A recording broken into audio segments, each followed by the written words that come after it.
ఒక ఒక ఒక చిన్న కథ చెప్తాను. ఆ కథ చెప్పిన తర్వాత ఎందుకని బీఫ్ గురించి మనం మాట్లాడుకున్నాం అన్న విషయానికి కనెక్ట్ చేసే ప్రయత్నం చేస్తాను.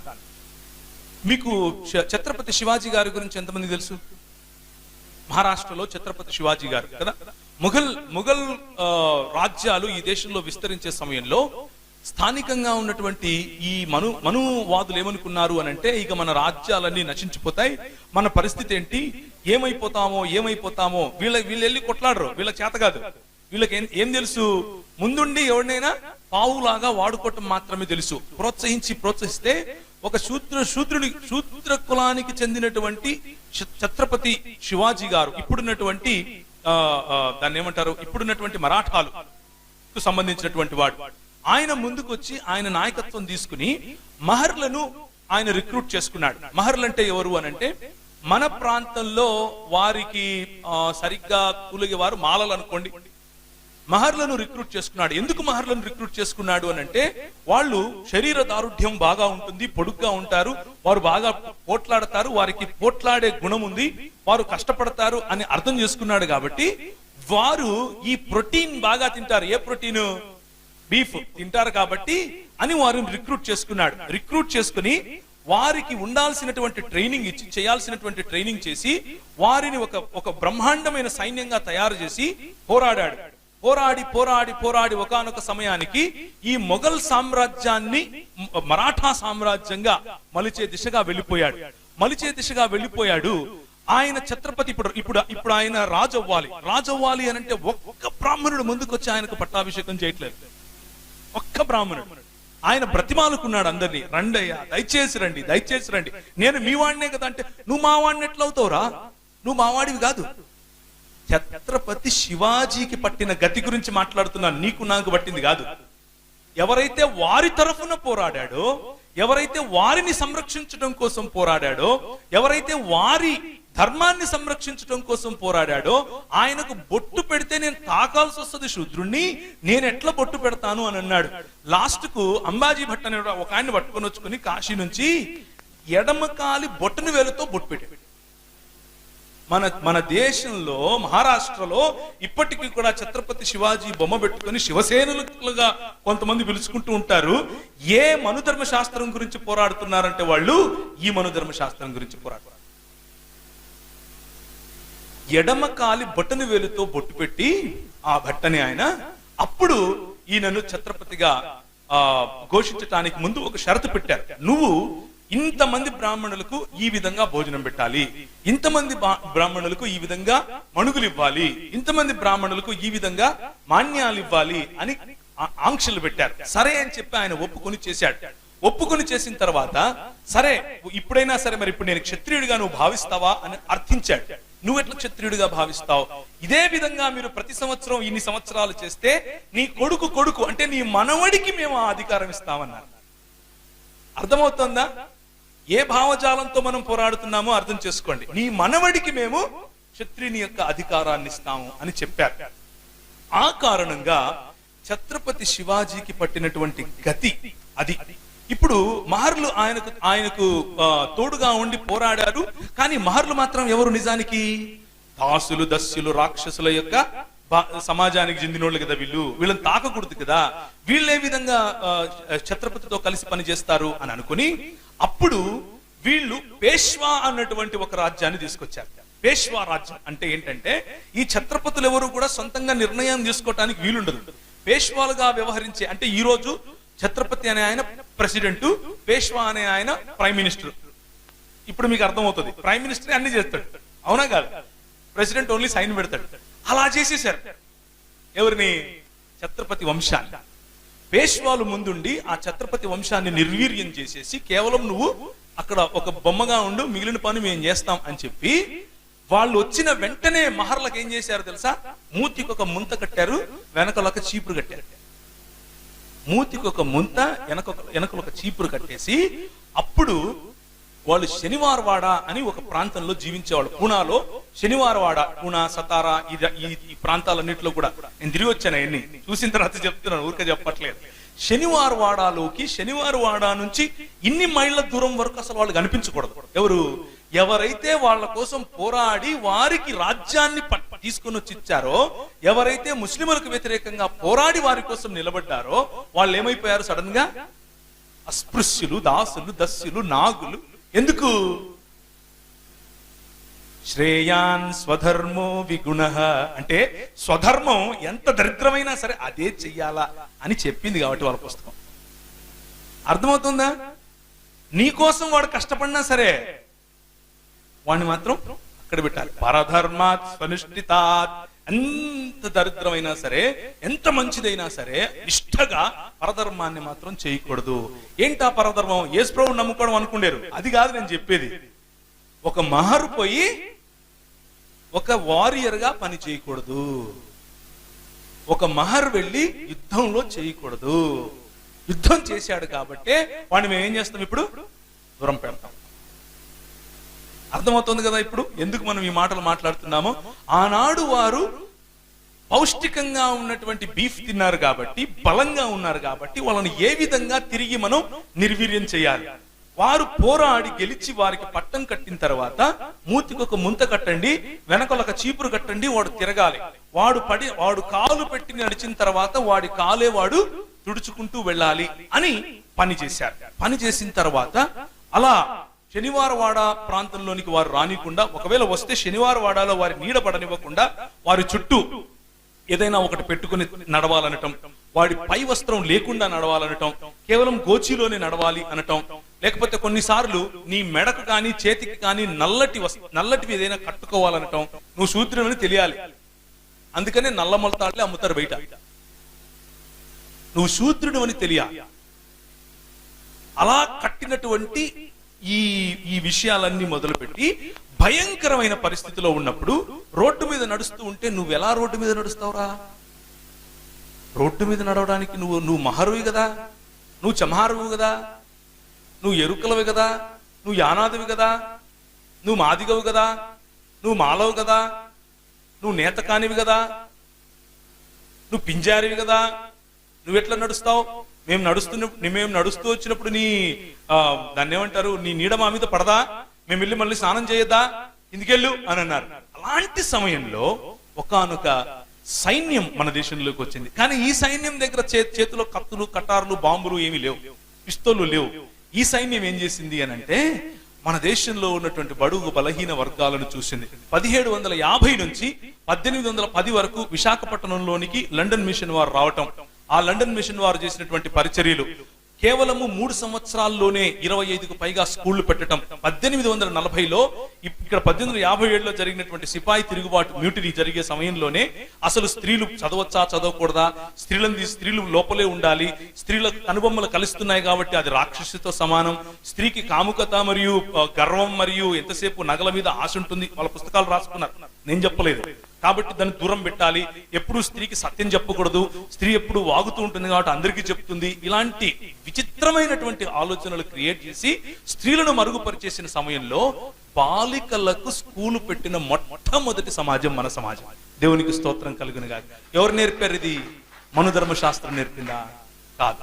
66 పుస్తకాలు ఉన్నటువంటి బైబిల్ గ్రంథం ఈ రోజు ఒక స్త్రీ పైలట్ అవుతుంది అని అంటే, మన దేశంలో ఇందిరాగాంధీ ప్రధానమంత్రి అయ్యింది అని అంటే, మన దేశంలో ఈ రోజు కల్వకుర్తి చంద్రశేఖరరావు గారి కుమార్తె కవిత గారు ఎంపీ అవుతున్నారంటే దాని వెనక కారణం ఎవరు? అదిగో వెనక పైన కనిపిస్తున్నారే వాళ్ళు.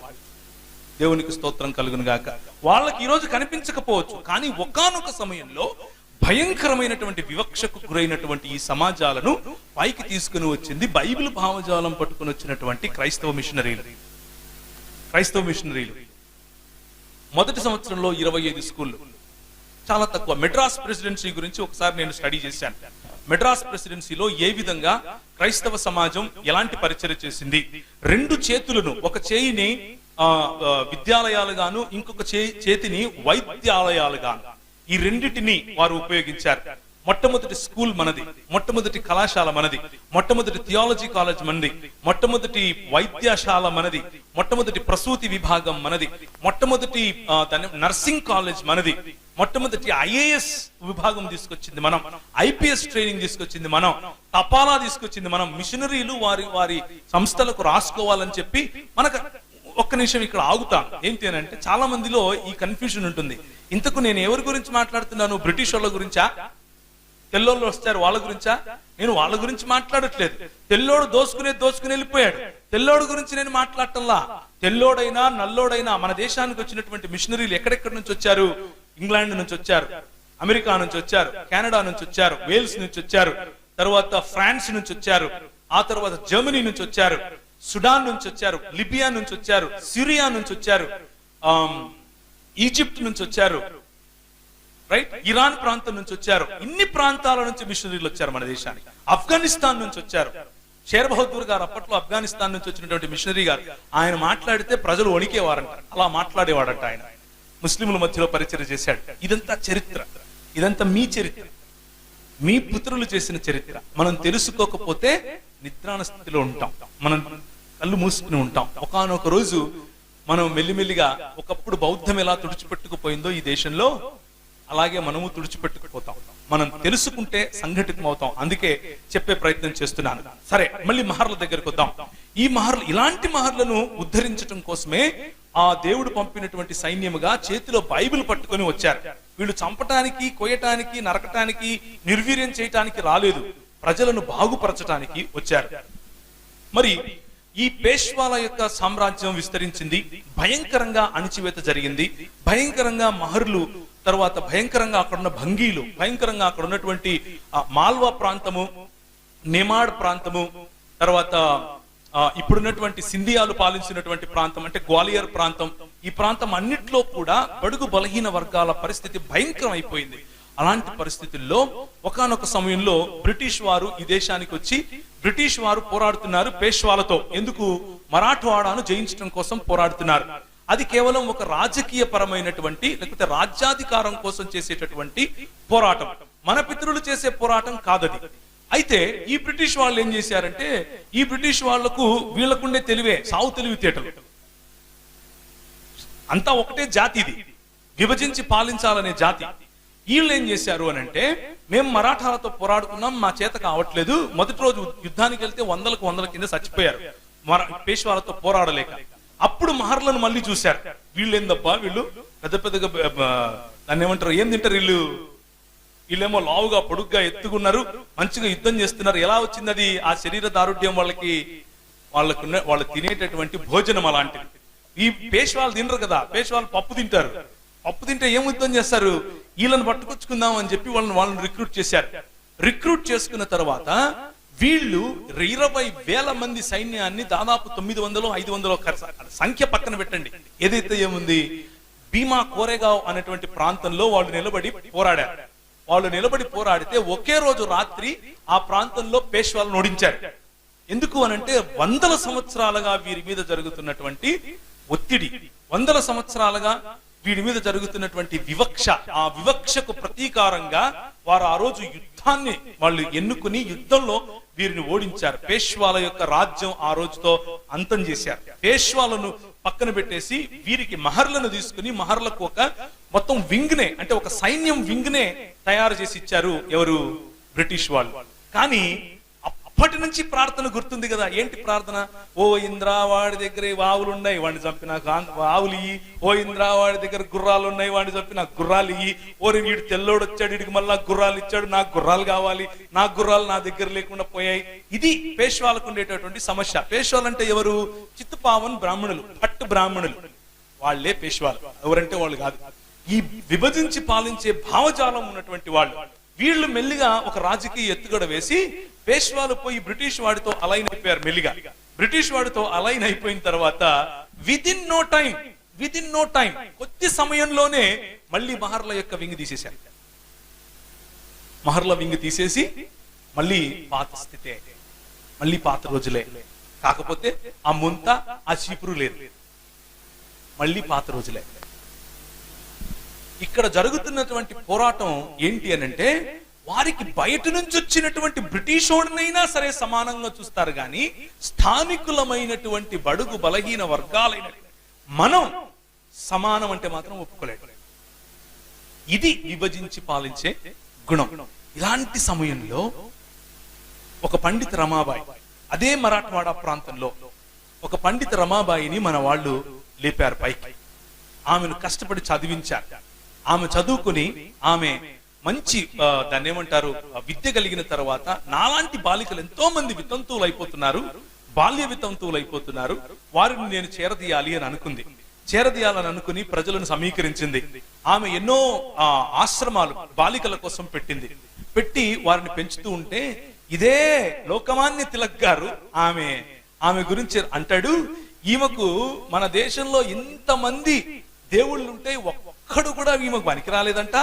ఆ యేసుగాడు ఒకడు వచ్చాడు, ఆడంటే ఫుల్ రొమాన్స్. ఈమెకి ఇట్లే రాశాడు, నేను సొంతంగా చెప్పట్లేదు, ఆయన రాసిందే మైండ్ లో పెట్టి చెప్తున్నాను. యేసుగాడు ఒకడు వచ్చాడు, ఆడంటే ఈమెకు రొమాన్స్, అందుకు ఆడితో లేచిపోయింది అని రాశాడు. ఇది వాళ్ళకు ఉన్నటువంటి భావజాలం. ఇది విభజించి పాలించే భావజాలం. ఇదేంది ఇంట్లో పక్కింటోళ్ళకి చెప్పాడు అనుకుంటున్నారా? కాదు. మొన్నటికి మొన్న ఏ మార్చే మతం అని ఏబిఎన్ ఆంధ్రజ్యోతి రాసింది. 5 రోజులు వరుసగా హెడ్లైన్స్ వేసింది, గుర్తుందే?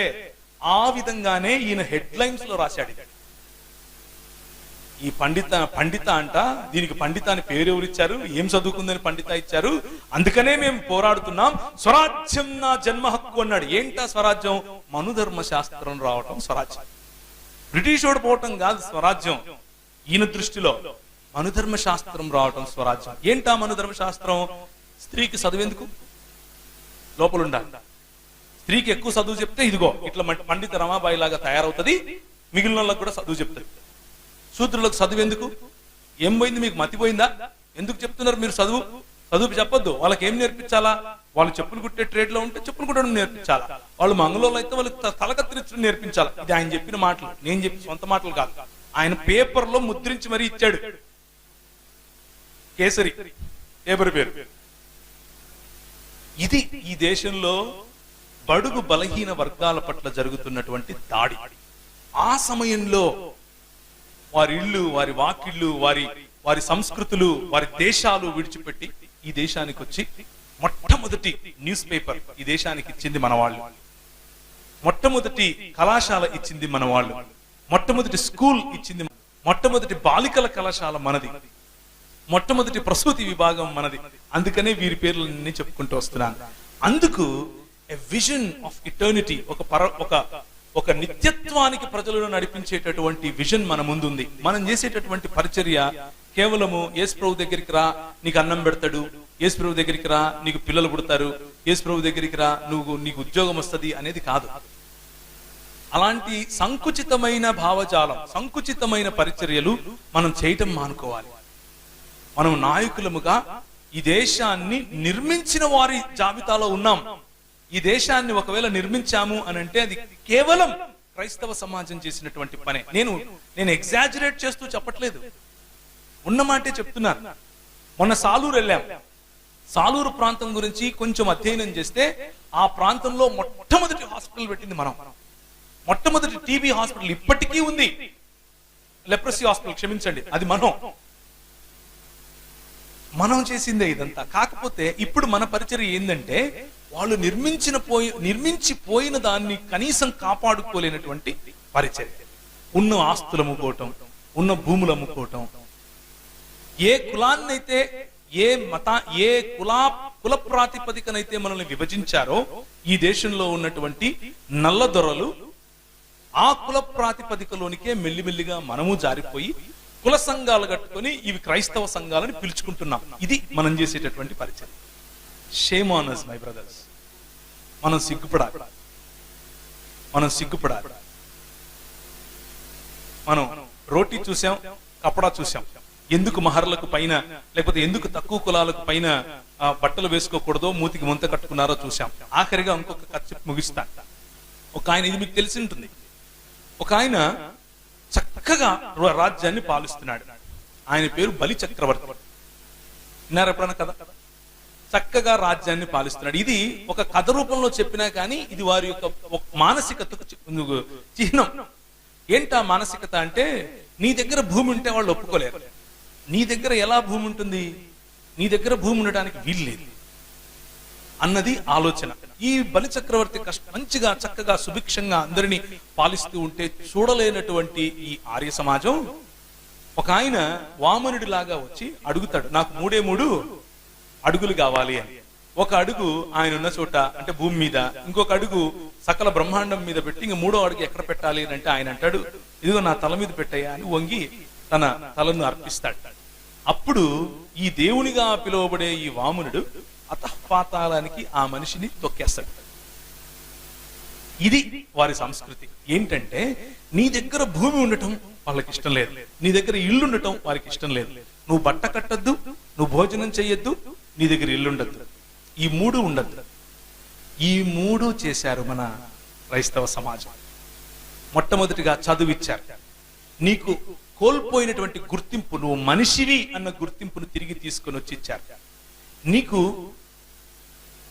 మేము సాలూరుకి వెళ్ళినప్పుడు అక్కడ పనిచేసినటువంటి జర్మనీ దేశానికి చెందినటువంటి మిషనరీ గారు ఆయన ఏం చేశారు అని అంటే, ఒక 20 ఎకరాలు స్థలం కొని ఉచితంగా కొంతమందికి పంచి, కొంతమంది అగ్రకులస్తులకు అమ్మి అందరినీ ఒకే కమ్యూనిటీలోకి కట్టే ప్రయత్నం చేశాడు. అంటే నేషనల్ ఇంటిగ్రేషన్, సర్వకులాలను ఇంటిగ్రేట్ చేసేటటువంటి పని ఎవరు చేశారు? మన పితరులు చేశారు. విభజించే పని ఎవరు చేశారు? ఈ దేశాన్ని కుసంస్కృతిలోనికి తీసుకెళ్ళినటువంటి వారు చేశారు. ఇది మనం తెలుసుకోవాలి అన్న ఉద్దేశంతో చేసేదే ఇండాలజీ. మన దేశ చరిత్ర ఏంటి, ఆ దేశ చరిత్రలో మనల్ని ఏ విధంగా కడుతున్నారు అన్నది.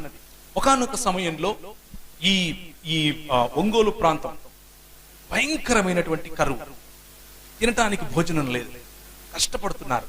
ఎక్కడ వర్షం పడట్లేదు, పంటలు పండట్లేదు, మొత్తం పశువులన్నీ బక్క చిక్కిపోతున్నాయి, మనుషులు చచ్చిపోతున్నారు. అయ్యా కొంచెం అన్నం పెట్టండి అయ్యా అని వెళ్ళి ఈ బూర్జువారీ వ్యవస్థలో ఎవరైతే ధనవంతుల వారి దగ్గరికి వెళ్ళి అడిగితే మన పెద్దలు వారికి అన్నారు, అరే నువ్వు మా ఇండ్లలోకి వచ్చి పని ఎట్లా చేస్తావు గానీ ఒక పని చెయ్యి, మా గొడ్లు మాకు పండిన ధాన్యానికి తొక్కుతాయి, ఆ తొక్కే సమయంలో నువ్వు కూడా రా పని చెయ్యి, పని చేసిన తర్వాత నీకు మేము జీతం ఇవ్వలేము, ఇప్పట్లో మా దగ్గర డబ్బులు అంటే మాది మాకు కావాలి కదా, కాబట్టి జీతం అయితే ఇవ్వం, ఒక పని చేయి, మా గొడ్లు తింటాయి. ఏం తింటాయి? గింజలు. ఏం గింజలు?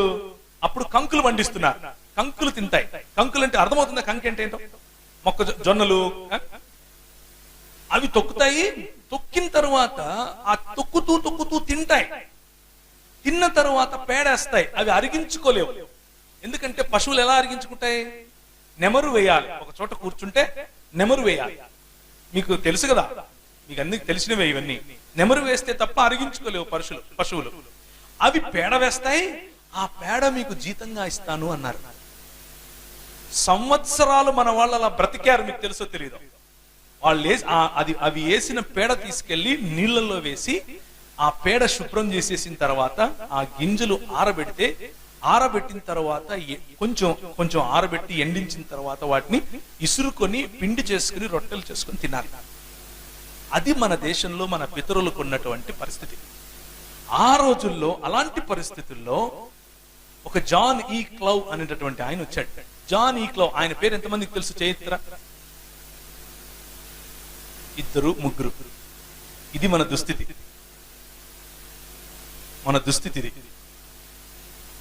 జాన్ ఈ క్లౌ అనే ఆయన మొట్టమొదటిసారిగా భారతీయ బ్యాప్టిస్ట్ సంఘాల స్థాపన కోసం నెల్లూరు ప్రాంతానికి వచ్చి పనిచేస్తూ ఉంటే ఆయన ఈ దుస్థితిని చూశాడు. అయ్యో ఎట్లా ప్రభువా, నాకు ఒక్క దర్శనం, ఒక్క డోర్ తెరుచు అని అన్నప్పుడు, అప్పట్లో ఈ